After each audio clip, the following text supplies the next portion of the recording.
இன்றைய நாளுக்குரிய தேவ வார்த்தை ஆதியாகமம் 39ஆம் அதிகாரம் 23ஆம் வசனம். கர்த்தர் அவனோடு இருந்தபடியினாலும் அவன் எதை செய்தானோ அதை கர்த்தர் வாய்க்க பண்ணினார்.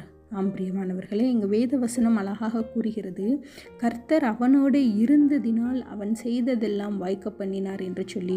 ஒருவேளை இன்றைய தினத்தில் உங்களோடு யார் இருக்கிறார் என்று சொல்லி சிந்தித்து பாருங்கள். ஒருவேளை உங்களுடைய படிப்பை, பணத்தை, புகழை, சொத்தை, அந்தஸ்தை, பதவியை, அநேக காரியங்களை நீங்கள் என்னுடன் இருக்கிறது, நான் இருக்கிறதினால் நான் இதை செய்வேன் என்று சொல்லி நீங்கள் நினைக்கலாம்.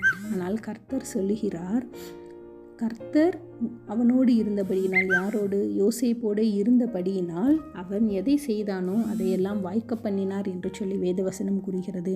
இன்றைய தினத்தில் உங்களுடைய காரியங்கள் வாய்க்கவில்லையா? உங்களுடைய நம்பிக்கையை மனிதர்கள் மீதிருந்து மாற்றுங்கள்.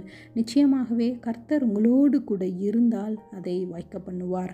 இன்றைய தினம் முதல் கர்த்தர் உங்களோடு இருக்க வாஞ்சியுங்கள். நீங்களும் அவரோடு இடுங்கள். அவரும் கண்டிப்பாக உங்களோடு கூட இருப்பார். கர்த்தர் தாமே உங்களை ஆசீர்வதிப்பாராக. ஆமென்.